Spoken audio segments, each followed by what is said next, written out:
जब हम देखते हैं कि कहीं न कहीं कोई सामंजस्य नहीं बैठ रहा है, एक कवि के अंदर जब सामंजस्य नहीं बैठता है और वो तब उसके अंदर का जो समंदर है वो बाहर निकल के आता है। ऐशो आराम मयस्सर भी हों तो क्या होगा? कैसे? जैसे एक शेर का पिंजरे में आके गुर्राना। आज़ादी की लौ तुझ में भी है, मुझ में भी। हाँ, मुझे पसंद है हशरे भगत को पा जाना। कुछ गलत हो रहा है उसके प्रति भिड़ने का, कि कहीं बोलना है। तो अव्यक्त को व्यक्त करने की उस समय की जो स्थिति थी, शायद उसने मुझे एक कवि रूप दिया है। अगर वो पीड़ा को सबके साथ में साझा कर देता हूँ और सब उसी पीड़ा को समझते हैं, तो समाज वहाँ पर बदलता है। मैं विद्रोह करता हूँ, तो कहीं न कहीं मुझे लगता है, उससे जो उस समय की जो व्यवस्था होती है, वो उससे प्रभावित होती है। जब मैं कविता लिखता, सबसे पहले कविता जो है, मैं अपनी पत्नी को पढ़ाता था। तो सबसे बड़ी क्रिटिक शायद मेरी पत्नी ही रही है मेरी कविताओं की, क्योंकि मैं जनरली मुशायरों और इन सब में जाने वाली मेरी कविताएँ शायद नहीं है, मैं समझता हूँ। हम कहते हैं कि पुरुष बहुत मजबूत है, पुरुष फिज़िकली बहुत मजबूत हो सकता है, लेकिन बाकी सारे गुणों में वो स्त्री से कमतर है। मैं ये मानता हूँ कि पुरुष समाज का जो है भला तब हो सकता है जब पुरुष स्त्रीत्व की ओर को अग्रसर हो।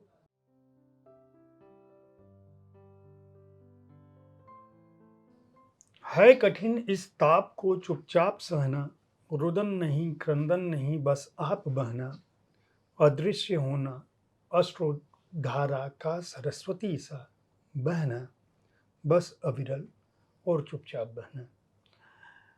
मैं जयप्रकाश पांडे साहित्य तक के शब्दरथी कार्यक्रम में आप सभी का स्वागत करता हूं। और मैंने अभी जो पंक्तियां पढ़ी वो डॉक्टर संजीव कुमार जोशी जी निश्चल की पंक्तियां थी, जो हमारे साथ इस कार्यक्रम में साहित्य तक स्टूडियो में मौजूद हैं इस समय। आपका बहुत बहुत स्वागत बहुत है बहुत डॉक्टर धन्यवाद जोशी। आपका। जोशी जी का एक कविता संग्रह आया है, एक समंदर मेरे अंदर। यह संग्रह कई मायनों में बहुत ही महत्वपूर्ण और अपनी तरह का अनोखा संग्रह है।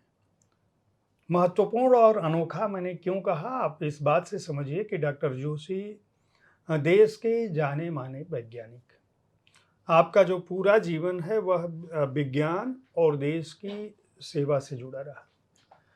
अभी एक बहुत महत्वपूर्ण कार्यक्रम ब्रह्मोस के आप जो है उसको एक तरह से सह प्रभारी उसके हैं, उस कार्यक्रम के, उस परियोजना के। यह पुस्तक आपने बचपन से लेकर अब तक जो जो भावनाएं आपके जीवन में आई, कैसे इसको सृजित किया, कब क्या कुछ लिखा, यह पुस्तक इस रूप में क्यों आई, हर कविता के साथ उससे जुड़ा चित्र क्यों आया, और जो इस कविता संग्रह का शीर्षक है एक समंदर मेरे अंदर, मैं बात यहीं से शुरू करूंगा। डॉक्टर साहब, ये बताइए कि ये जो एक समंदर मेरे अंदर, यह समंदर कहाँ से आया आपके अंदर? इसकी पूरी लाइन ही मैं बोलता हूँ। एक समंदर मेरे अंदर, बाहर तूफ़ान तूफ़ान है।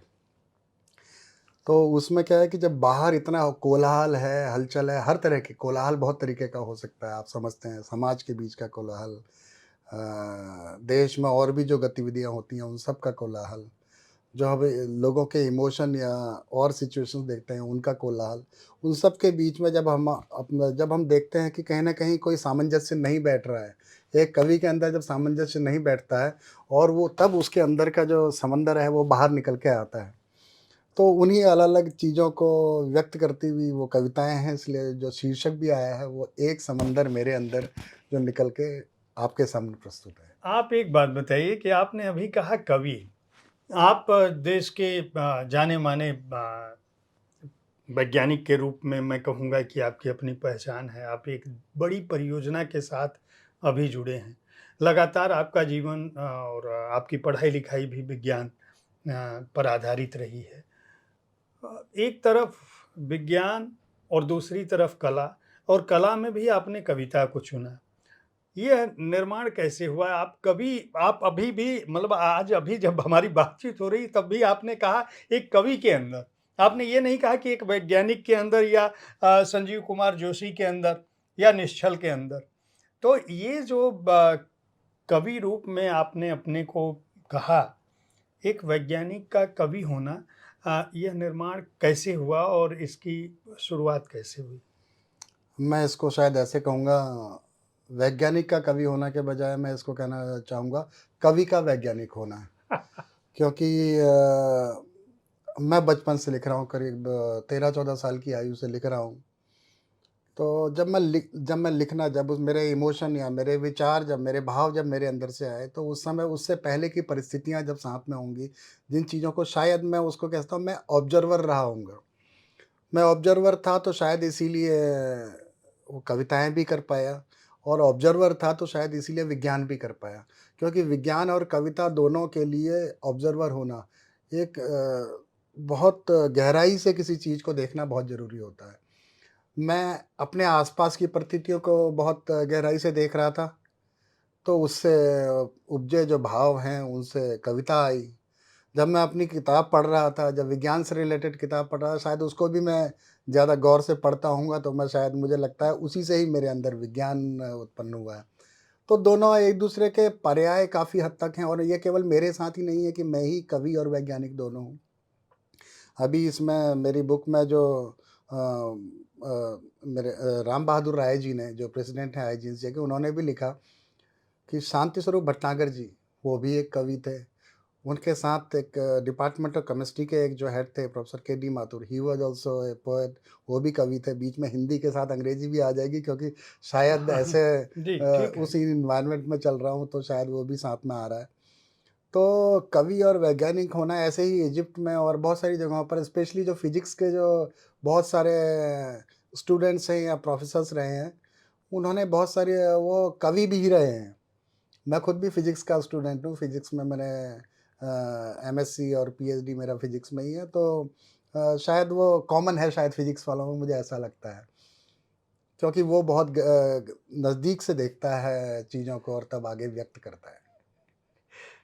अ, अपने बचपन के बारे में बताएँ। मैं ये जान कि एक लड़का जो वैज्ञानिक के रूप में है, या एक कवि जिसको 13 साल की उम्र से, जिसने या 14 साल की उम्र से लिखना शुरू किया, और जो ये कह रहा है कि मैं ऑब्ज़र्वर था, और चूँकि ऑब्ज़र्वर था, मैं अपने आस-पास की परिस्थितियों को देख रहा था, चीज़ों को देख रहा था, परिदृश्य को देख रहा था, वातावरण को देख रहा था, लोगों को देख रहा था, और उनको उनका परीक्षण, निरीक्षण कर रहा था, और इसीलिए मैं वैज्ञानिक भी हुआ, और इसीलिए मैं कवि कवि तो मैं था ही। हुँ, यानी आपने कहा कि मैं कवि था, इसलिए कवि एक वैज्ञानिक हुआ। हुँ।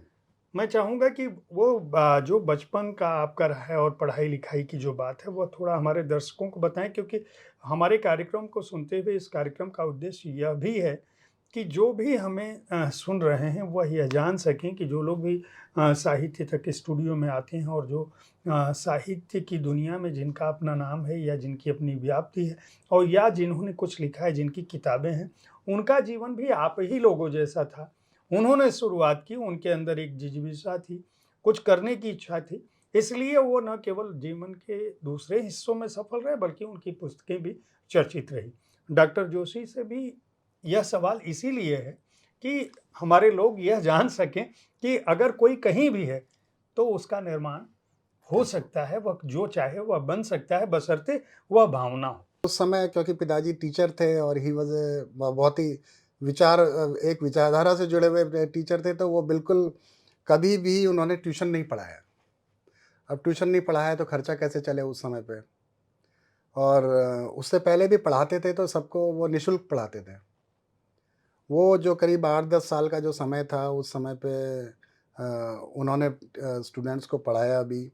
तो उनमें से क्या होता है, करीब मेरे घर में मुझे याद है 2 कमरों का घर होता था हमारे पास, हल्द्वानी नैनीताल डिस्ट्रिक्ट में। एक कमरे में करीब 30-40 बच्चे बैठे होते थे, उनमें से 2 या 3 बच्चे जो होते थे उनके उनसे फ़ी आती थी, बाकी बच्चे कोई पुअर है, किसी के पिताजी नहीं है, किसी का और सिचुएशन है, या तो इस तरह की सिचुएशन होती थी, तो किसी तरह से उन्होंने हमको पाला-पोसा। लेकिन उस समय सिचुएशन उससे काम बनता नहीं था। तो मेरी मदर को किसी ने एक स्विंग मशीन, जो ऊन से स्वेटर बुनने वाली मशीन है, वो उनको किसी ने गिफ्ट किया, या उस समय की सिचुएशन देखते हुए। तो हम क्या करते थे कि मैंने इसमें किताब में भी लिखा है वो सब, तो ऐसा कुछ छुपाने का कुछ नहीं है। तो हम लोग मैं और मेरी मदर जो है वो दिन के टाइम पर स्कूल से आने के बाद लच्छी ऊन की लच्छियाँ लेने जाते थे और वहाँ पर से आकर के शाम को मैं और मेरा छोटा भाई वो गोले बनाते थे, एक टब में रख देते थे, ड्रम में रख देते थे। शाम को मेरी मदर उससे अलग-अलग पार्ट्स बनाती थी। सुबह पिताजी उसके सारे हिस्से लेकर के उसको एक स्वेटर का रूप देते थे और सुबह फिर उसके बाद हमको घुमाने ले जाना। फिर हम स्कूल जाते थे। स्कूल से वापस आने के बाद जो बनी हुई स्वेटर जो है वो एक उसी ऊन वाले के पास ले जाते थे। तो देखता था मैं कि क्या मैं छोटा था एकदम हाइट में छोटा, मदर बड़ी हैं, उस समय सब कुछ दुनिया सब बड़ी लगती है। लेकिन बड़ी लगने के साथ-साथ कुछ चीज़ें मैंने देखी मदर के अलावा ऐसे ही बहुत सारी और लेडीज़ थी जो स्वेटर देने जाती थी। तो क्या होता था, वो जो दुकान वाला है, अब वो अगर गाँठ अगर कहीं बाहर को आ गई, तो वो आपकी स्वेटर में कमी निकाल के 1-2 रुपए, 4 रुपए कम कर देगा। तो सारी लेडीज़ को मैं देखता था वो पीछे को यूँ पलट करके स्वेटर के धागे को अंदर करती थी। और कई बार जो है एक वो फीलिंग आती थी कहीं न कहीं कुछ अन्याय हो रहा है लोगों के साथ। लेकिन वो आँखें देख रही थी, बोल नहीं पाता था, छोटा भी था, शायद व्यक्त करना भी उतना आसान नहीं था। लेकिन ये करीब मैंने 3, 4, 5 साल देखा, 10 सा 7 6-7 साल देखा। तो 13-14 साल की उम्र में एक मेरी कविता आई थी जिसको आज भी मैं सोचता हूँ कि मैंने कैसे लिखी, या वो कुछ ज़रूरत से ज़्यादा मैच्योर कविता थी। क्या होगा सच्चाई पे चल के, क्या होगा सच्चाई पे चल के, ईमानदारी दिखा के, दयालु बन के, समझदार बन के, कष्ट झेलने पड़ते हैं निष्ठा से काम करके। तो वो पहली कविता थी। तो वो शायद पहला इम्प्रेशन था समाज का या सिचुएशंस का, या जो कुछ गलत हो रहा है उसके प्रति भिड़ने का, कि कहीं बोलना है। तो अव्यक्त को व्यक्त करने की उस समय की जो स्थिति थी, शायद उसने मुझे एक कवि रूप दिया है। अब यहाँ से मेरा सवाल होता है कि कविता तो आपने बहुत अच्छी लिखी, लेकिन एक बच्चे ने जिसने एक लंबा अरसा यह देखा कि उसके क्षेत्र में औरतों के साथ अन्याय हो रहा है, उसके अपने परिवार में पिताजी के साथ एक तरह से अन्याय हुआ और जीवन संघर्ष का था। बजाय विद्रोह करने की या विद्रोही कविता लिखने के, आपके इस संग्रह में जितनी भी कविताएं हैं वह प्रेरक ज़्यादा हैं। वह स्थितियों को तो बताती हैं, लेकिन कहीं से भी कोई झंडा या कोई नारा या कोई फतवा नहीं देती हैं। वह आप आंदोलन के लिए उकसाते नहीं, स्थितियों को सामने लाते हैं, उनको बताते हैं और शायद पीड़ा जरूर इसके अंदर दर्ज है, लेकिन कहीं से भी वह आक्रोश नहीं है। तो यह जो शांति का भाव है आपकी कविताओं का, जो एक तरह से मैं कहूँगा कि स्वर है, हालांकि कई कविताएं हैं इसमें जिसमें पीड़ा है, लेकिन उसके प्रति जिस तरह का आजकल है कि हम देखते हैं कि आज जो युवा पीढ़ी है उनको कुछ भी कह दीजिए उनका रिएक्शन तुरंत क्रोध में है। आपने अपने क्रोध को, मुझे लगता है कि शायद कविता का भाव देके उसको एक तरह से चैनलाइज कर दिया और फिर आप विज्ञान की तरफ भी गए। तो वहाँ भी आपने बातचीत की शुरुआत में ही कहा, इसमें से हम किसी भी कविता को, अगर मान लीजिए एक उद्वेलित कविता है जो कि जिसका शीर्षक ही है उद्वेलित लिखा है, या सब्र की इंतहा है, उसमें भी आपने कहीं भी मतलब एक तरह से हम कहेंगे कि उकसाया नहीं है। 28 नंबर पर ये कविता है और सब्र की इंतहा उसी के ठीक पहले है कि आंखों में पानी जो दिख रहा है, दहकते अंगारों सा ढलक रहा है, मेरे सब्र की इंतहा हो गई है, खूह लावा बन कर उबल रहा है, गुरु गोविंद के सिंह हो तुम, राणा प्रताप के हो तुम सिपाही, सरहद के पार का धूर्त गीदड़ शेरों पे घाव कैसे कर रहा है। ये पाकिस्तान के लिए है जरूर, लेकिन इसमें भी कहीं से नफरत का भाव नहीं, एक अपनी बहादुरी का, अपने अस्तित्व बोध का भाव है, अपनी पहचान का भाव है कि भाई हम अगर मजबूत थे। इसी तरह से अगर उद्वेलित को कहें कि मुझे सोने के पिंजरे में ला के मत बांधो, मुझे भाता है स्वच्छंद हवा में उड़ जाना, मैं कहूँगा आप स्वयं इसको थोड़ा पढ़ के सुनाएं सही तो, कह रहे हैं। और उसके बाद बताएं हमें कि मतलब जो आपने कहा कि किस तरीके से सोचा जाता है, मैं विद्रोह में क्यों नहीं गया। विद्रोह में जा कर के आप समाज का भला नहीं कर सकते। आप अगर पीड़ा को सब तक बराबर बाँट देते हैं, तो सबको वो पीड़ा सबको समझ में आती है। मानव भाव है, तो मानव के साथ पीड़ा ज़रूर उसके साथ जन्म लेती है। अगर वो पीड़ा को सबके साथ में साझा कर देता हूँ और सब उसी पीड़ा को समझते हैं, तो समाज वहाँ पर बदलता है। मैं विद्रोह करता हूँ तो कहीं न कहीं मुझे लगता है उससे जो उस समय की जो व्यवस्था होती है वो उससे प्रभावित होती है। व्यवस्था कोई सही हो या गलत मैं उसकी बात नहीं कर रहा, लेकिन व्यवस्था उस समय की व्यवस्था है। मैं व्यवस्था को तोड़ने के तो खिलाफ हूँ।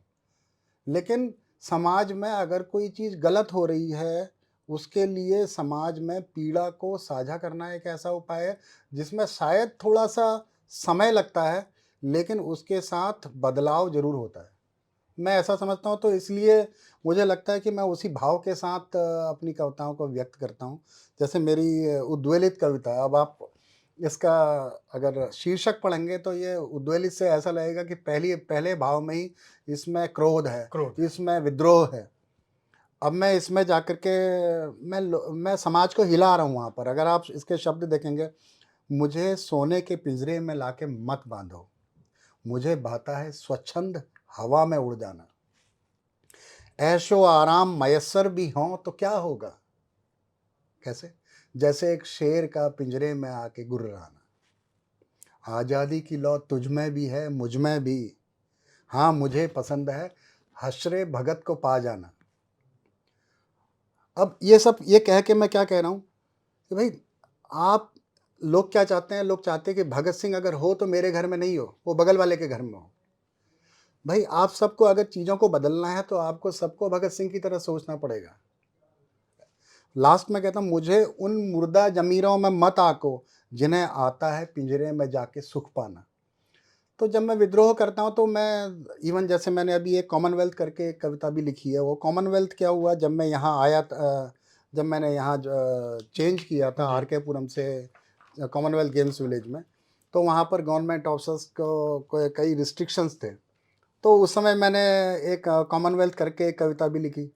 तो उस कविता में भी विद्रोह तो है, लेकिन उसमें मैं उस सिस्टम को या व्यवस्था को तोड़ने की बात नहीं कर रहा हूँ। मैं कह रहा हूँ कि भई आप सब लोग एक साथ आइए, समझिए आपका कष्ट क्या है, आप अपने अधिकारों को छोड़िए मत। आपके जो अधिकार हैं वहाँ पर वोटिंग राइट नहीं थे।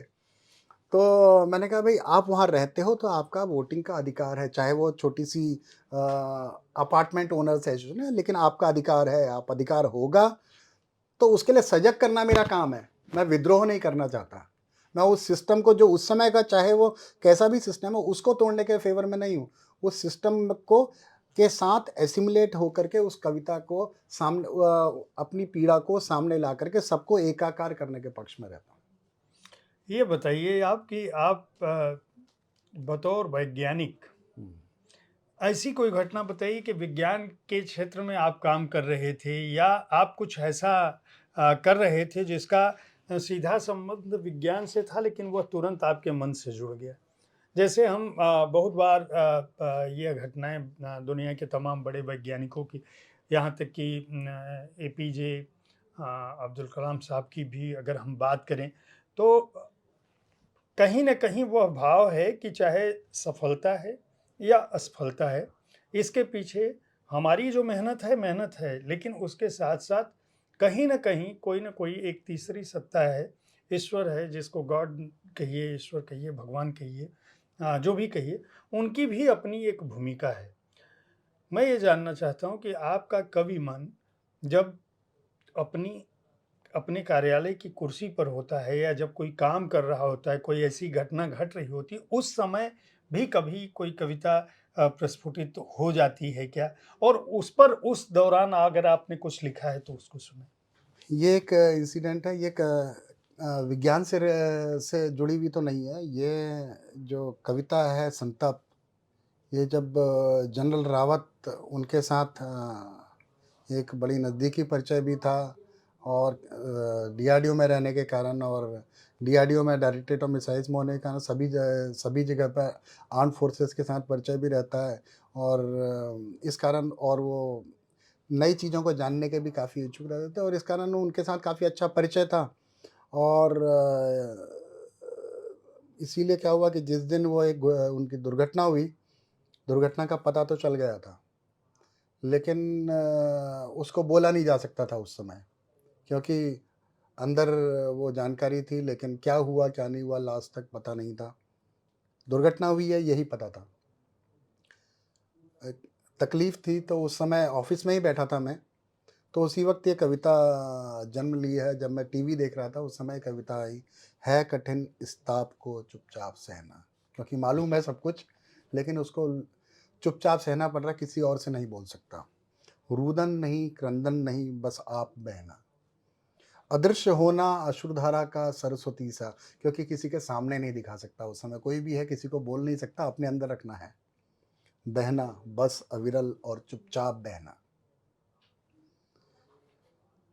फिर उसके बाद जो टीवी में जो देख रहा था, खुली आँखों से देखना वो अनल भयंकर आग जो हेलीकॉप्टर में लगी थी।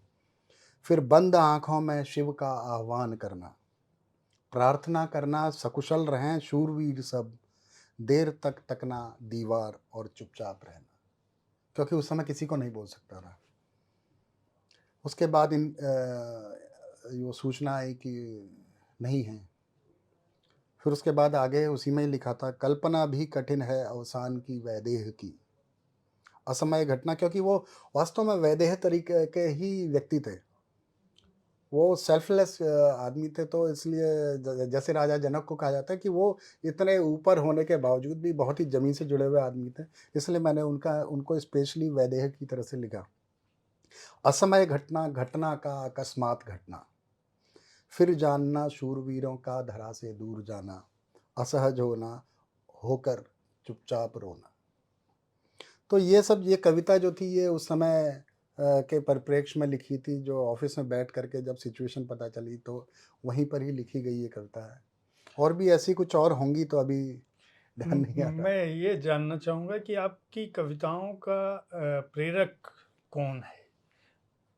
बचपन में तो आपने ऑब्जर्व किया, लिख लिया, फिर थोड़े बड़े हुए होंगे तो विज्ञान में, जैसे आपने कहा कि फिजिक्स में पीएचडी की पढ़ा है, आपकी एक दिशा निर्धारित थी कि चलिए विज्ञान में ये पढ़ाई की मैंने, ये मुझे नौकरी मिल गई। अब नौकरी मिल गई तो जो उस दौरान कार्य करने के दौरान जो भी दायित्व मिला, चाहे वह देश भर में आप जहाँ जहाँ भी रहे, जिस भी प्रोजेक्ट में रहे, उसको आपने कार्यान्वित किया। कविता के क्षेत्र में एक लंबा समय बीत गया, मुझे लगता है कि 13-14 साल की उम्र से आज जब यह संग्रह आया है, तो एक तो मेरा ये है कि इस दौरान आपको क्या, किन कवियों को आपने पढ़ा? कौन से लोग थे जिन्होंने आपको प्रेरित किया या आपकी भावनाओं को प्रभावित किया? या आपने कभी सोचा कि नहीं, मुझे ऐसा कवि के रूप में मैं ऐसा लिखता तो शायद बेहतर होता, ऐसा-सा कुछ? और आपकी कविताओं का पहला पाठक कौन है?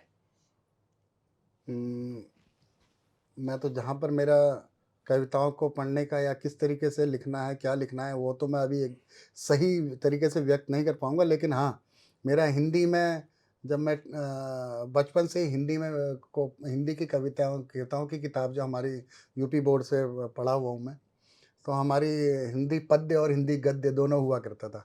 तो सबसे पहले मैं हिंदी पद्य और की, चाहे 10th में हो, 12th में हो, 9th में हो, 11th में हो, सबसे पहले किताबें नई आती थी, या हम नई भी कहाँ आती थी उस समय, तो दूसरे अपने पड़ोस में किसी से वो किताबें मिल जाती थी।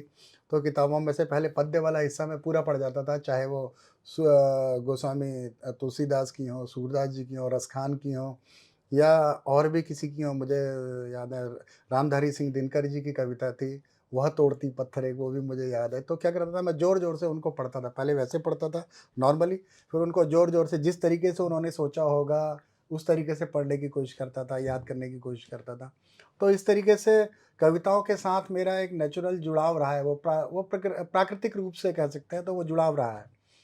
धीरे-धीरे जब ये कविताएँ लिखी, तो कविताएँ जब तक काफ़ी टाइम तक तो मेरे डायरी में ही सिमटी रहीं, क्योंकि थोड़ा-सा इंट्रोवर्ट था, तो सिमटी रहीं। धीरे-धीरे शादी हुई, तो मैंने कहा कि ये पत्नी के साथ एक आपका एक अंतरंग संबंध होता है। आप जब भी कोई कुछ लिखते हो, तो भाव को आप उसके साथ व्यक्त करना चाहते हो। दूसरा मेरी वाइफ़ खुद इंग्लिश में लिटरेचर में पीएचडी हैं और उन्होंने पोएट्स पे ही पीएचडी की है। Gerald Manley Hopkins and Dylan Thomas. एक रोमांटिक एज का पोएट था, एक विक्टोरियन एज का पोएट था। दोनों में से एक ड्रंकर्ड था, एक प्रीस्ट था।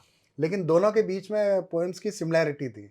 तो वहाँ से मैं काफ़ी उन पोएटिक आर्ट्स को भी समझा। और दूसरा, जब मैं कविता लिखता सबसे पहले कविता जो है मैं अपनी पत्नी को पढ़ाता था। तो सबसे बड़ी क्रिटिक शायद मेरी पत्नी ही रही है मेरी कविताओं की, क्योंकि मैं जनरली मुशायरों और इन सब में जाने वाली मेरी कविताएँ शायद नहीं है। मैं समझता हूँ कि मैं मंच के लिए कविताएँ नहीं लिख पाया हूँ कभी। जो लिखा है स्वतः प्रस्फुटित कविताएँ हैं, जो समाज में जो गलत दिखा, खराब दिखा, जो मुझे लगता है कि वो व्यक्त कर देना चाहिए, वो व्यक्त किया। लेकिन वह व्यक्त तब तक अव्यक्त रहा जब तक ये कविता के उसमें नहीं आया, या मैंने छोटे ग्रुप्स में कहीं-कहीं अपने दोस्तों के बीच में पढ़ी हैं। तो मुझे लगता है अभी ये शायद मैं सबके सामने व्यक्त कर पा रहा हूँ। मुझे पता नहीं, मुझे लगता है कि लोगों को पसंद आना चाहिए जब पढ़ेंगे लोग। तो इस तरीके से मेरी कविताएँ की आलोचना मेरी पत्नी ने ही पहले की है, आलोचना या समालोचना वो सब उन्होंने की है। तो उन जब मेरी बुक लॉन्च हो रही थी, तो मैंने कहा किससे बोलूँ कि मेरी कविताएँ कैसी हैं, क्या हैं? तो मेरे को नहीं समझ में आ रहा था, क्योंकि मेरी कविताएँ बहुत ज़्यादा पढ़ी नहीं गई है या किसी ने ज़्यादा सुनी नहीं है। मैंने कहा मेरी पत्नी मेरे उसके बारे में बताएँगी।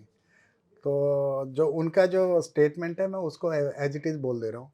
उन्होंने कहा है कि विलियम वर्ड्सवर्थ कहता है कि poems are spontaneous reaction of your emotions, कि जैसा आपके अंदर भाव आते हैं आप तुरंत लिख देते हो तो वो कविता है।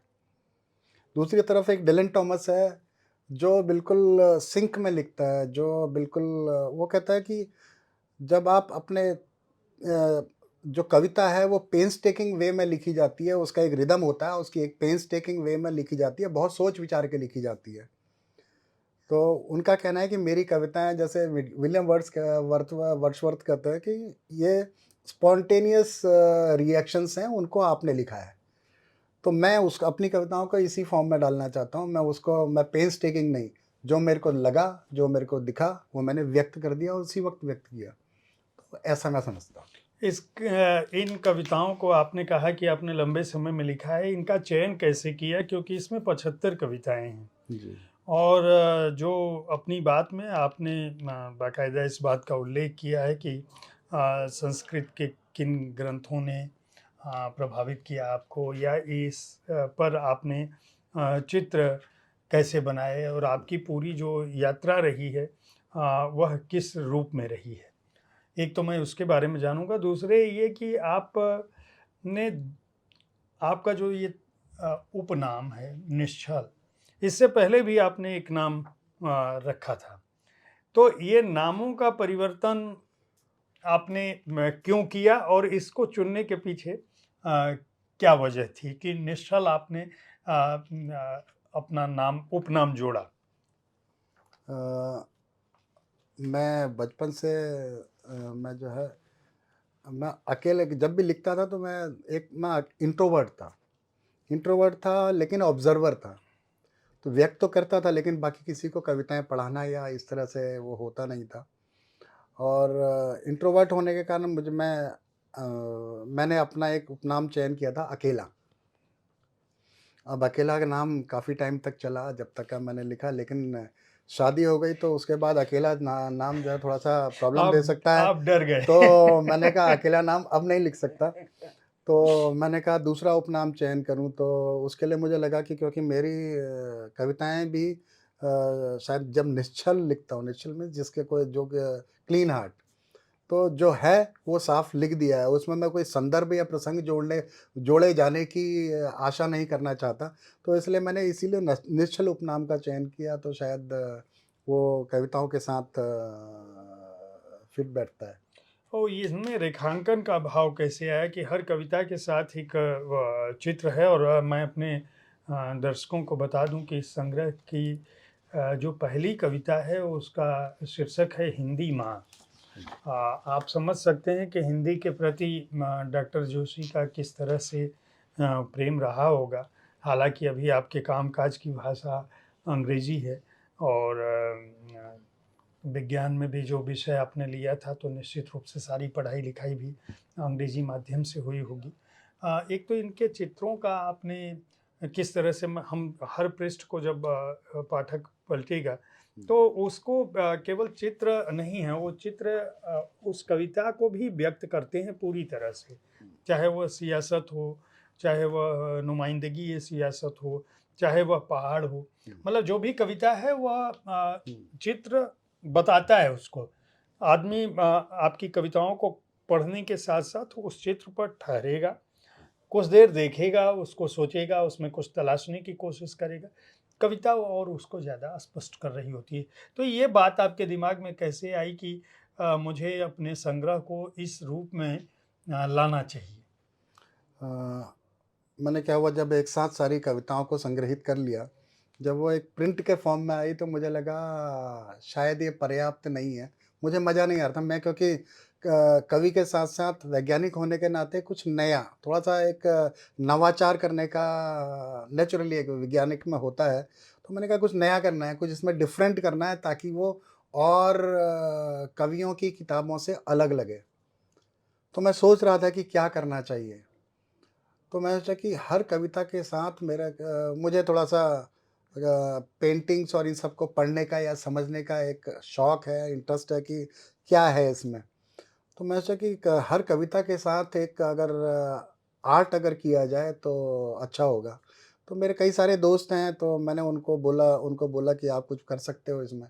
तो बहुत सारे लोगों ने मेरे को डायरेक्ट आर्ट दिखाई कि इन पोएम्स में ये ऐसी-ऐसी बन सकती है। डायरेक्ट आर्ट मुझे लगा कि वो ठीक नहीं है, क्योंकि अगर वो दिखाएँगे तो क्या होगा, या तो पोएम से डायरेक्टली आर्ट को समझ लेगा या आर्ट से डायरेक्टली कविता को समझ लेगा। तो फिर मेरे एक और दोस्त हैं संजय अहलूवालिया जी, वो स्कूल ऑफ आर्ट्स में प्रोफ़ेसर भी हैं, और उनसे मैंने बात किया, तो उन्होंने कहा ठीक है, हम साथ में काम करते हैं, अच्छा आइडिया है आपका। मैंने कहा लेकिन मुझे डायरेक्ट आर्ट नहीं चाहिए, मेरे को इनडायरेक्ट आर्ट चाहिए, आर्ट एब्स्ट्रैक्शन चाहिए। उसका पर्पज़ मेरा 2 था, एक तो कविता के साथ-साथ वो वो स्केच आर्ट या एब्स्ट्रैक्ट आर्ट बने। दूसरा वो एब्स्ट्रैक्ट आर्ट आज की डेट में कहते हैं एडल्ट कलरिंग बुक। तो अडल्ट कलरिंग बुक का पर्पज़ ये होता है कि लोग जो आज की डेट में तनाव में सभी हैं, और स्पेशली मैंने देखा है कोविड के बाद जो तनाव है वो अगले 10 साल 20 साल तक भी प्रभावित करेगा, जो छोटे बच्चों से लेकर के जो वृद्ध हैं सभी को।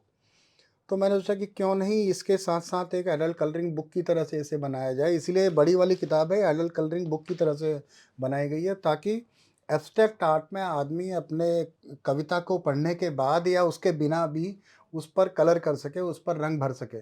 क्योंकि अगर आप किसी डायरेक्ट आर्ट को अगर रंग भरेंगे, किसी तोते पर की चित्र बना हुआ है उस पर रंग भरेंगे, तो तोते पे हरा रंग करेंगे, उसकी चोंच पे लाल रंग करेंगे, तो इस तरह से करेंगे। लेकिन जब आर्ट एब्स्ट्रैक्शन पे जब आप काम करते हैं, तो उस पे आप अपने इमोशन या मनोभावों के हिसाब से काम करते हैं। तो मैं अगर एक ही आर्ट अगर मैं किसी 100 लोगों को दे दूँ यही आर्ट, तो तो मैं आपको गारंटी देता हूँ कि 100 के 100 लोगों का आर्ट का कलरिंग इसमें अलग होगा। एक का भी मैच नहीं खाएगा। क्यों? क्योंकि हर एक का जो मनोभाव है, हर एक के अंदर जो पेन्स हैं, स्ट्रेसेस हैं, वो उस कलर के साथ उतर के आएँगे। तो मैंने इस पर्पज़ के साथ ही बनाया था।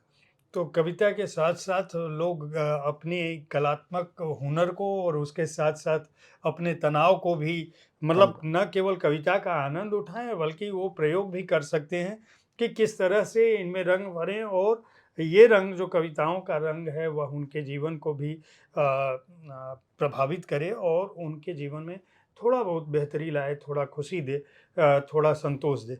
या जो 75 कविताएँ हैं मैं म साथ में एक और ऐड करना चाहता जी, हूँ। अगर किसी को सुनना भी है तो हम इसमें स्कैनिंग के लिए क्यूआर कोड भी है, कि आपको अगर मन नहीं कर रहा है अभी पढ़ने का, आप सुन लीजिए। वाह! तो आप उसको भी एन्जॉय कर सकते हैं। तो ठीक। इसीलिए मैं कह रहा था आपसे पहले कि एक श्लोक है, साहित्य संगीत कला विहीना साक्षात पशु पुच्छ विषाणहीना। तो इस किताब को पढ़ के आप जो है फिर कोई पशु नहीं रहेगा, क्योंकि साहित्य भी है, संगीत भी है, कला भी है। अ, कितनी अच्छी बात है, आपकी इस सोच के लिए मैं आपको धन्यवाद दूँगा। मेरा एक सवाल ये है कि आपकी ये जो 75 चुनी हुई कविताएँ हैं, इनमें जीवन का हर शेड है। मैं दर्शकों को कुछ शीर्षक सुना देता हूँ और फिर मैं आपसे चाहूँगा कि कुछ कविताओं को जो आपकी पसंद की कविताएँ हैं और अगर उनके पीछे कोई भाव है या हुँ, वो कविताएँ आपने कब लिखी हैं हुँ, हुँ, उनके बारे में कुछ बता सकें। जो शीर्षक है, पहली कविता हिंदी माँ मैंने बताया, माँ, पिताजी, बचपन की यादें, दूर देश की चाय, नई सुबह आने को है, सागर जैसे रहना, लिखूं हास्य पर, नारी, जेरूसलम, कोठा, शतरंज की बिसात, क्या बदल गया हूं मैं, सगर्भा की भूख, क्यों भूले तुम, धीरज, सब्र की इंतहा, उद्वेलित, जीत का भरोसा होने लगा है, सलाम, कलाम, अजन्मी कल्पना, सच कहता हूँ, सियासत, अंतर, क्या भूलूं क्या याद करूं, हौसलों का कारवां, ताबूत शहीदों के, या बावरा मैं हो गया हूँ, नुमाइंदगी ये सियासत, जहाज की उड़ान, ऊंचाइयों का दर्शन, किसान की आस, पहाड़, वर्तमान में अतीत, नीलकंठ शिव, होली और प्रकृति, मैं समय हूँ, ईश्वर, बस इतना करना, ऊंचाई और प्रदूषण, जीवन यज्ञ, झाम्यवाद, सबके पथसूलों की आह, ऊंचाइयों के प्रलोभन, माएँ बदल जाती हैं, ख्वाब, कुछ दशरथ सी व्याकुलता, कुछ आह्लादित कुछ आकुल सा, जय श्री राम मेरी टीस, ना जाने क्यों आकुल, मैं मजदूर नहीं हौसला हूँ, पूछते हैं इम्तिहान देने को, जत्थे बेबस कांवरियों के, मेरा हुक्मनामा, अटल, बागबा, मुझ में काबिलियत कहाँ, जुलाहे सी, बताओ क्या पारिश्रमिक दोगे, 40 के पार, ये कैसा समाज बन रहा है, अंग्रेजों का कॉमनवेल्थ, मैं आशान्वित हूँ अभी, स्वतंत्रता दिवस, अनासक्त, पद्मश्री, बसंत पंचमी, ये जंगल कौन सा, दिल्ली कैंट का बरार स्क्वायर, चेतावनी, नैनीताल, व्यवस्था के ब्राह्मण, संतप्त, और 75 में पहेलियां हैं, 2 पहेलियां हैं। तो ये कुछ आपके पसंद की कविताएं सुनूंगा मैं, और फिर शीर्षकों को लेके 1-2 सवाल करूंगा बस, उसके जी बाद हमारी बातचीत आज की विराम दूंगा मैं। ठीक है। एक कविता मैं आपको मैंने सेलेक्ट किया, अभी आपने इतनी सारी कविताएं के नाम लिए शीर्षकों के, मैंने सभी तो का नाम आपने लिया सभी का नाम जी। लिए हैं, तो मैं उनमें से एक कविता के बारे में बात करना चाह रहा हूँ अभी फ़िलहाल, ऊंचाइयों के प्रलोभन। ये कविता तो मैंने बहुत सारी कविताएं जहाज़ में बैठे हुए लिखी हैं, क्यों जहाज़ में बैठ कर के जहाज़ से के टेक ऑफ करना मुझे बहुत पसंद आता है, क्योंकि जब टेक ऑफ करता है पहले तो टैक्सी करता है, बहुत टाइम तक एयरपोर्ट उसमें ग्राउंड पे चलता है, फिर अचानक रुकता है ठिठक के, और उसका पूरा इंजन उसका स्टार्ट होता है, उसका सरपट भागने लगता है, लोग सोचते हैं भाग रहा है, थोड़ी देर में उड़ जाता है। तो वैसे ही कहीं बच्चे के ग्रोथ को भी आप इसी तरह से देख सकते हो, जो अपना ग्रो हो रहा है। लेकिन ये दूसरी कविता है, इस कविता में मैंने देखा है कि जब आप ऊँचे पदों पर चले जाते हो, ऊँची ऊँचाइयों पर चले जाते हो, तो उस समय आपको अलग-अलग प्रलोभन मिलते हैं। उस प्रलोभन को मैंने जहाज़ के परिप्रेक्ष्य में देखा कि जब मैं स्पेशली जब मैं कहीं से दिल्ली आ रहा था, तो रात का समय था, तो रात में कैसे दिल्ली एक अलग नज़ारा होता है लाइट्स के कारण। तब मैंने ये लिखी थी, रात में ऊँचाइयों से कुबेर के खजाने सी लगती है दिल्ली। रात में ऊँचाइयों से कुबेर के खजाने सी लगती है दिल्ली, फिर उड़ान से लगने लगती है थकान। ज़मीन पे तुरंत उतरने की चाह में, कुबेर के खजाने को पा लेने को। और इस तरह ये लाइनें बहुत सोचने वाली हैं। और इस तरह धोखे में हर ऊँचाई पर उड़ता मसीहा कहीं गिर जाता है उस खजाने की चाह में। आप देखिए बहुत सारे, आप न्यूज़पेपर पढ़ते होंगे, पता चला ये बड़े साहब यहाँ पहुँच गए, ये ऐसा हो गया, ये साहब ने उसके चक्कर में इस प्रलोभन में ये गलत काम कर लिया, इस भ्रष्टाचार में लिप्त है, ये ऐसा था, वो वैसा था। तो कहीं उस चीज़ को लेती हुई वो बातें कहती हैं। तो एक ये कविता मैं आपको सुनाना चाह रहा था स्पेशली, क्योंकि आजकल ऐसा बहुत सारा होता है। दूसरा एक नारी एक कविता है जिसके बारे में आपको थोड़ा-सा मैं बोलना चाहूँगा, क्योंकि मेरी लाइफ में तो और हर एक की लाइफ में मेरे ख्याल से नारी का बहुत बड़ा योगदान होता है, चाहे वो माँ हो, बहन हो, बेटी हो, पत्नी हो। वो एक तरह से माँ और पत्नी में तो आपका वो जीवन की धुरी ही बनी रहती हैं, पूरे आपके जन्म से लेकर के मृत्यु तक। तो वो कविता, जबकि हम कहते तो बहुत हैं कि नारी देवी तुल्य है हमारे यहाँ, लेकिन क्या हम ऐसा करते हैं? तो मैंने इसीलिए वो कविता लिखी थी, तुम में सब कुछ मुझसे ज़्यादा है, समर्पण ज़्यादा, धैर्य ज़्यादा, ज़्यादा है विस्तार भी। तुम में ही शामिल मेरे जीवन का आधार भी, फिर तुम्हें मुझसे कम कैसे कहूँ? ये जेंडर इक्वलिटी की बात भी कर रहा है। तो इस कविता में भी कहीं फिर मैं कहता हूँ कि बचपन से लेकर अभी तक सारा सुरक्षा चक्र तुम्हारा ही तो है। माँ बनकर पिता की डाँट से बचाया अक्सर, कभी पत्नी बनकर जीवन की धुरी बन गई। तो इस तरह से मैं सारी चीज़ें उसकी जो नारी की क्वालिटी है उसके बारे में बता रहा हूँ, लेकिन लास्ट लाइन में जब मैं बोल रहा हूँ, नहीं, आप मैं कह रहा पूरी हूँ कविता पढ़ लें। आप अच्छा, मैं एक चाहूँगा कि आप इस कविता को पूरा पढ़ के तब हमें एक्सप्लेन करें। ठीक है। हुँ। तो नारी के गुण और उसके बाद लास्ट की पैरा को मैं स्पेशली बोलना चाहूँगा। तुम में सब कुछ मुझसे बहुत ज़्यादा है। समर्पण ज़्यादा, धैर्य ज़्यादा, ज़्यादा है विस्तार भी। तुम में ही शामिल मेरे जीवन का आधार भी, फिर तुम्हें मुझसे कम कैसे कहूँ? बचपन से लेकर अब तक का सारा सुरक्षा चक्र तुम्हारा ही तो है। कभी माँ बनकर पिता की डाँट से बचाया अक्सर, और कभी पत्नी बनकर जीवन की धुरी बन गई। तुम में सब कुछ मुझसे बहुत ज़्यादा है। शिष्टता, सदाशयता, स्थिरता और दृढ़ता, सौंदर्य, प्यार, आदर और जीवन मूल्य भी तो है ज़्यादा। फिर तुम्हें मुझसे कम कैसे कहूँ? अतुल तुम वात्सल्य में, स्नेह में, अनुराग में, जीवन का उल्लास तुमसे जीवन संतुलन भी। साहस अतुलित, संवेदना की खान हो तुम, कैसे कहूँ? तुम्हें मुझसे कम कैसे कहूँ? लास्ट लाइन बहुत इंपॉर्टेंट है, आप स्पेशली पुरुषों के लिए बहुत जानना बहुत ज़रूरी है। हमेशा से अंत में तुम ही तो जीतती आई हो। हमेशा से अंत में तुम ही तो जीतती आई हो। शायद मुझ में ताकत ज़्यादा है और तुम में इंसान। और उसी लास्ट लाइन, 2 लाइन देखिएगा, उसी तरह ही तो जीतती हो तुम हमेशा मुझसे, पुरुष से। उसी तरह ही तो जीतती हो तुम हमेशा मुझसे, जैसे हाथी और शेर से जीतता आया है इंसान। हाथी, शेर और इंसान में भाव का ही अंतर है। तो ये एक कविता है जो एक नारी के और पुरुष के बीच के एक अंतर को समझाता है। हम कहते हैं कि पुरुष बहुत मजबूत है, पुरुष फिजिकली बहुत मजबूत हो सकता है, लेकिन बाकी सारे गुणों में वो स्त्री से कमतर है।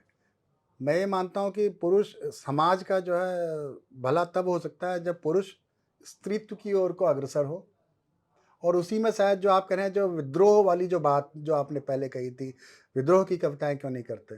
तो कहीं न कहीं आपको पुरुष के स्त्रीत्व की ओर को जाने पर ही समाज का भला होगा, और विद्रोह के बजाय जैसे नारी विद्रोह के बजाय चीज़ों के साथ एसिमिलेट होकर के बदलाव करती है सिचुएशंस में, समाज में, तो वैसा ही बदलाव ज़रूरी है।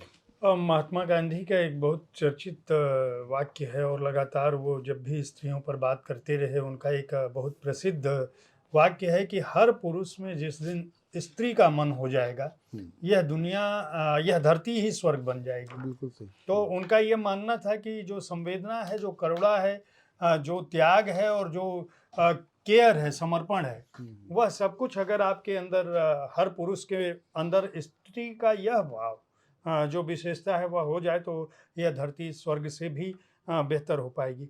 मैं एक कविता इसमें कोठा है।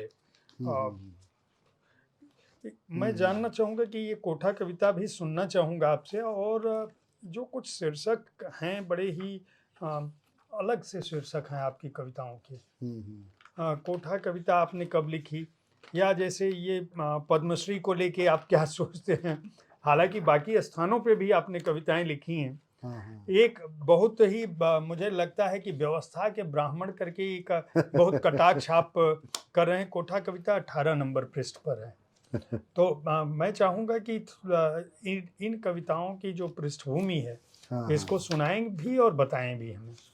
पहले ठीक है। कोठा को ही सुनाएँ। अ, और ये कब कोठा कविता वो क्या है कि जनरली मैंने आपको बोला कि जो प्रस्फुरन मेरी कविताओं का है, अचानक जो परिदृश्य है, समाज है, या वो कभी किसी कोई फ़िल्म देख रहा हूँ तो उसमें भी हो सकता है, क्योंकि फ़िल्मों में भी उन परिदृश्यों का प्रभाव आता है जो हमारे आस-पास के हैं। ह्यूमन ट्रैफिकिंग पे एक फ़िल्म थी मर्दानी, उसमें रानी मुखर्जी शायद एक्टर थी। तो वो फ़िल्म देख रहा था मैं, तो फ़िल्म देखते वक़्त कहीं ह्यूमन ट्रैफिकिंग व वुमन ट्रैफिकिंग ट्रैफिकिंग का एक इश्यू आया था, जहाँ पर एक बच्ची को ट्रैफिकिंग करके उसको ब्रोथल में ले जाया जाता है, और ब्रोथल में जब वो एक कस्टमर आता है, कस्टमर का जो मूड है, और जो लड़की जो ब्रोथल में लाई जाती है उसके अंदर का जो के अंदर के जो भाव हैं, वो किस तरीके से अपने आप को समझा रही है, बता रही है, और वो जो कस्टमर जो है, वो बड़ा जाना-माना व्यक्ति है। तो जो उस समय जो मेरे अंदर जो इमोशन आए, बड़ा नैराश्य सा आया था कि एक पुरुष होने का के साथ जो एक पुरुष होने के साथ जो विद्रोह था, वो मेरे अंदर जो आया, उसने इस कविता को जन्म दिया था। तो इस कविता को मैं थोड़ा-सा जी, पढ़ता जी, हूँ नहीं आपके थोड़ा नहीं, सामने। आप पूरा पढ़ें, सुनाएँ ज़रा। झरोखों से झाँकती सपनीली सी आँखें, और बंद स्याह कमरों में तड़पती ज़िंदगी।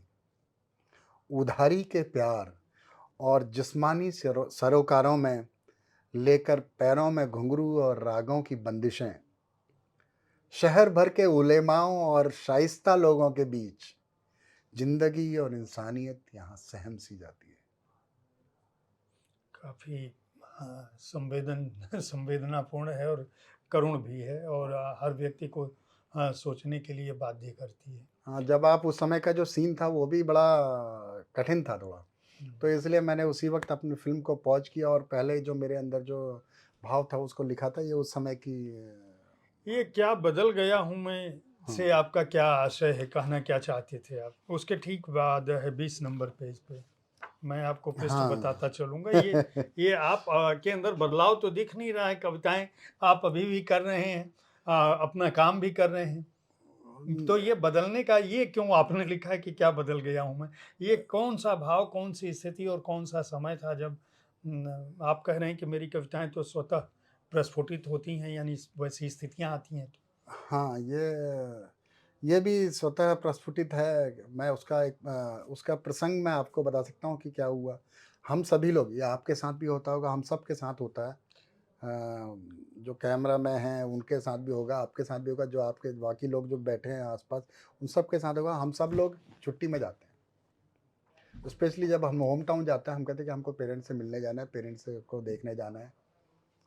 लेकिन जब हम पेरेंट्स को देखने जाते हैं, क्या वास्तव में हम अपने माँ-पिता को देख पाते हैं? क्या उनको समय दे पाते हैं जितना द द समय वो एक्सपेक्ट करते हैं, या जिस पर्पज़ से, जिस उद्देश्य से हमने छुट्टी ली होती है, क्या उसके लिए हम उनको समय दे रहे हैं?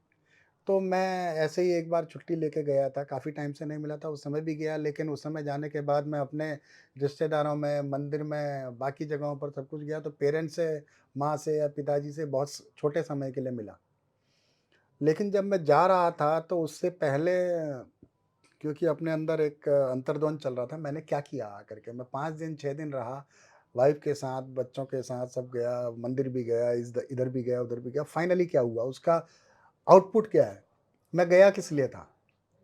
जब मुझे लगा मैं माँ-पिताजी से तो मिला ही नहीं, उनसे तो शॉर्ट 2 घंटे मिला, फिर इधर चला गया, फिर शाम को आया, खाना खाया, फिर चला गया, फिर अपने और किसी और के यहाँ चला गया। तो उस समय की ये कहानी है। तो अगर मैं आपको बताऊँ तो आपको भी उतना ही व्यथित करेगी जितना मुझे व्यथित की थी, क्योंकि मैंने उसके बाद लिख कर के मैंने अपने माँ-पिताजी के वो बेड में बैठे थे, मैं नीचे बैठ कर के उनको सुनाई थी। And I was weeping at that time when it was about to in between.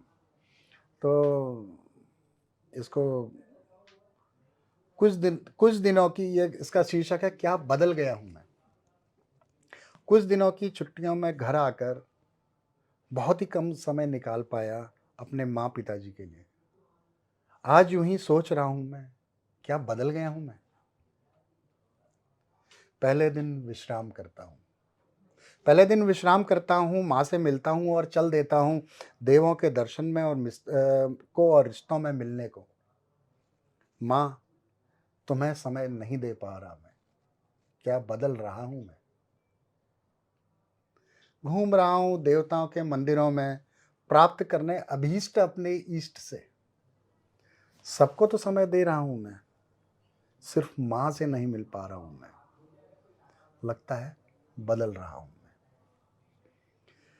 यात्रा से आकर फिर विश्राम करता हूँ, बस उसी वक्त माँ से मिलता हूँ, अपनी बहुत सुनाता हूँ और शायद कुछ ही माँ की सुन पाता हूँ। लगता है बदल गया हूँ मैं। और उस दिन क्या होता है, उस दिन माँ सारी ममता उड़ेलती है, कुछ मेरी पसंद का व्यंजन बनाकर, मेरी सब सुनकर, कुछ अपनी सुनाकर। वो लम्हे महीनों जीती है माँ, और मैं, माँ, इतना भी नहीं बदला हूँ मैं। और फिर पिताजी की बात आती है। पिताजी जनरली पिताजी होते हैं, वो कुछ कहते नहीं। पिताजी कभी कुछ कहते नहीं, ऐसा भी नहीं कि वो कुछ सहते नहीं। उम्र के साथ बढ़ती जा रही है शिथिलता, वो बताते नहीं पर समझ रहा हूँ मैं। माँ पिताजी सब समझ रहा हूँ मैं। अब अगला दिन आ गया है, मैं शहर जा रहा हूँ। कल वापस शहर जा रहा हूँ। जो लाया वो लपेट रहा हूँ, जो मिला वो समेट रहा हूँ। अनजान भाव जी रहा हूँ। I was confused. मैं कन्फ्यूज हूँ कि मैं क्या कर रहा हूँ। अनजान भाव जी रहा हूँ मैं, कितना बदल गया हूँ मैं।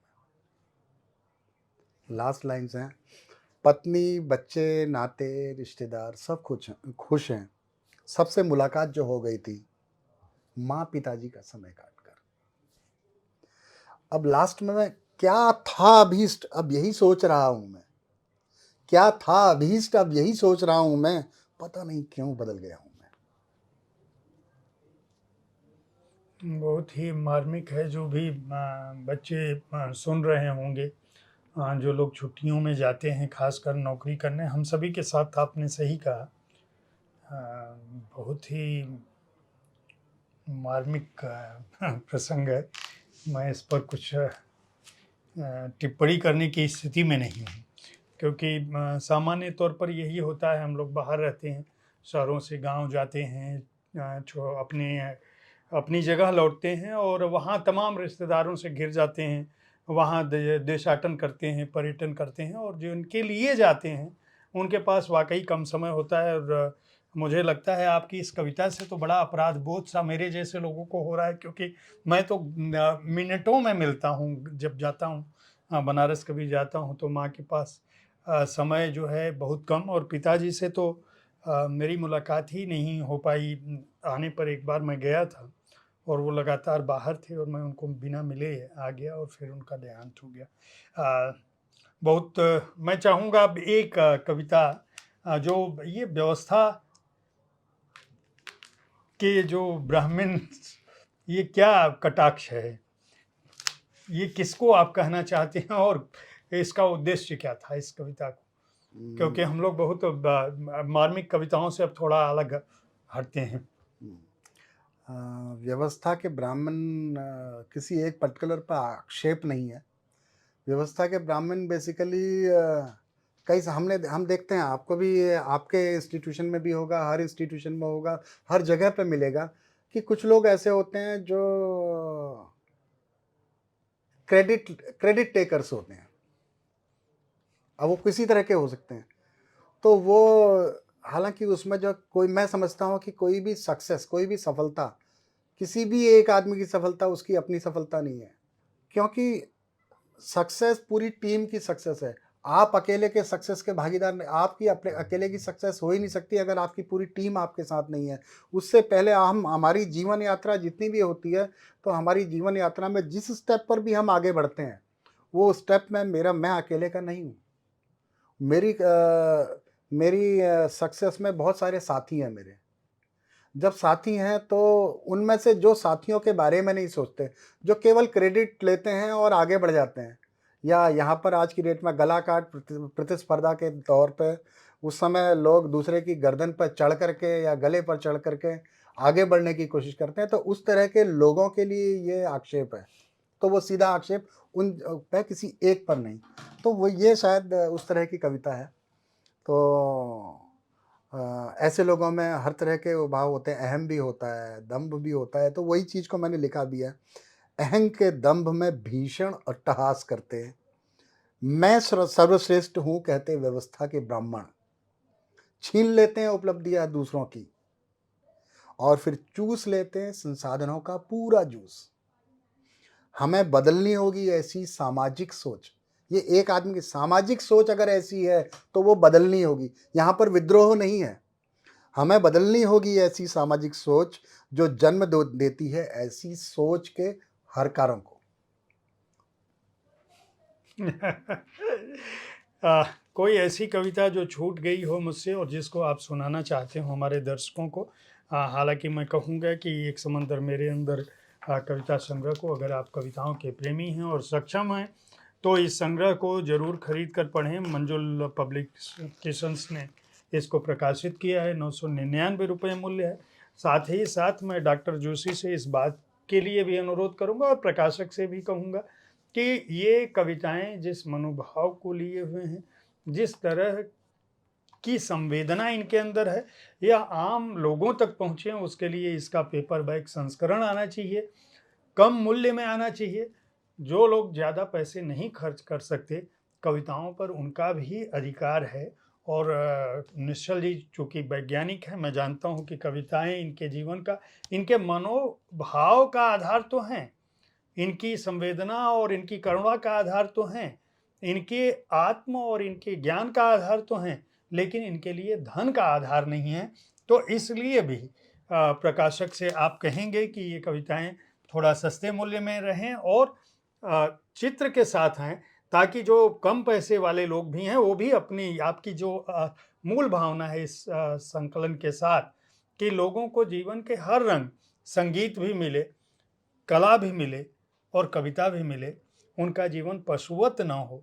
जो संस्कृत का श्लोक जो आपने कहा, वो हर व्यक्ति मनुष्य बन सके, और इसलिए ये कम मूल्य में उपलब्ध कराना भी आपकी भी जिम्मेदारी है, ये मेरा अनुरोध है। तो इस दिशा में भी आप काम करें। बिल्कुल, आप सही कह रहे हैं। मंजुल प्रकाशन के विकास जी से मेरी बात पहले ही हुई थी। ये तो एक इंस्टीट्यूशनल एक बुक बनाई है। ये मेरे ख़्याल से अगले 1-2 महीने में ये पेपरबैक भी निकालेंगे। उन्होंने उसकी मेरे को एक छोटी कॉपी मुझे दी थी, बाय चांस मैं आज नहीं ला पाया। कोई बात तो नहीं। वो अवश्य ये को काफ़ी कम कॉस्ट में आएगी, और उससे भी कम कॉस्ट करने की मुझे मालूम है, क्योंकि मैं इसको मैं लाभ का ज़रिया नहीं बनाना चाहता, बल्कि मैंने उनसे कहा है कि जो मेरे इससे प्राप्त जो भी मेरी रॉयल्टी की आय है, वो मैं वैसे भी armed forces flag day fund या किसी में पूरी की पूरी डोनेट करूँगा, मैं अपने पास नहीं रखूँगा। मेरे लिए ये एक आय का ज़रिया नहीं हो सकता, कभी भी नहीं। तो मैं इसको कभी भी आय के लिए नहीं रखूँगा। तो इसलिए उसके बाद भी इसका जो कलर्ड है, कलर्ड में थोड़ा ज़्यादा कॉस्ट लगती है, तो उसके बाद तीसरे उसमें मैं ये भी कोशिश करूँगा कि इसकी जो है इसको ब्लैक एंड वाइट में बनाया जाए, ताकि लोग इसको पूरा इसका जितना भी यूज़ है उसका कर सकें, मैक्सिमम यूज़ कर सकें। तो आप जो कह रहे थे कविता आप एडिशन, हाँ तो वो सुना लेता हूँ। जी जी। अपना लोभ संवरण नहीं नहीं कर पा रहा हूँ तो नहीं सुना देता हूँ। जी जरूर। तो एक पद्मश्री आपने बोली भी थी कविता के बाद, ये कैसे लिखी, क्या लिखी? तो मैं पहले से देखता था बहुत सारे पद्मश्री पुरस्कार मिलते थे। ऐसा नहीं है कि सभी, लेकिन बहुत सारी और चीज़ें होती हैं। पद्मश्री का बहुत सारे पुरस्कार ऐसे होते हैं। लोग पुरस्कार लेने के होड़ में रहते हैं, तो वो उसके बजाय जिन लोगों को अभी मिल रहे हैं, वो लोगों को उन पुरस्कारों के लिए कभी उन्होंने काम किया ही नहीं है। तो आजकल जो अभी जो पद्मश्री पुरस्कार मिल रहे हैं, वो जिन लोगों को मिल रहे हैं, जैसे हो रहे हैं, तो उसको लेख करके काफ़ी अच्छा लगता है, और मेरे जैसे बहुत सारे लोग हैं जिनको अच्छा लगता है। बस मैं व्यक्त कर पा रहा हूँ, बाकी लोगों ने अपनी कविताओं या किसी फॉर्म में व्यक्त नहीं किया है। तो इसको सुना देता हूँ एक आपको। अब अच्छे अच्छे लगने लगे हैं पद्मश्री पुरस्कार, क्योंकि मिलने लगे हैं उन लोगों को जिनको इनकी चाह नहीं। नहीं करते जो स्पर्धा किसी से भी, बस करते हैं परोपकार। बहती नदी और फल वृक्षों की तरह निष्काम, निर्विकार, निर्भाव, गतिशील बनाते रहते हैं समाज को हरदम, हर समय। भरते रहते हैं ईंधन निस्वार्थ सेवा का, नव भारत की नव उम्मीद बांधने को। अच्छी कविता है। मैं चाहूँगा कि आपको भी पद्मश्री मिले। आपने नहीं, जिस तरह से कहा है, आपका नहीं, काम उस तरह का है, विज्ञान और कला को एक साथ साधने के लिए और एक साथ उसकी सेवा करने के लिए मैं बहुत बहुत बधाई देता हूँ और आपका धन्यवाद करता हूँ कि आपने साहित्य तक के स्टूडियो में हमारे लिए समय दिया, हमारे दर्शकों के लिए समय दिया। मैं पहले भी बता चुका हूँ, एक समंदर मेरे अंदर की कविताएं एक कवि के वैज्ञानिक होने की नहीं, बल्कि एक वैज्ञानिक के कवि होने का भाव है। डॉक्टर जोशी जो भी कहें, वैज्ञानिक हैं यह एक सत्य है, कवि भी हैं यह भी सत्य है। तो आप उत्साहवर्धन करें, अगर सक्षम हैं तो इस संग्रह को ज़रूर खरीदें। कम मूल्य की आएगी, मैं जानकारी आपको दूंगा इस कार्यक्रम में। इसके अलावा भी आप मंजुल पब्लिकेशन हाउस से संपर्क कर सकते हैं और हमारे कार्यक्रम को देखते रहें। बहुत बहुत आभार। थैंक यू, बहुत बहुत धन्यवाद।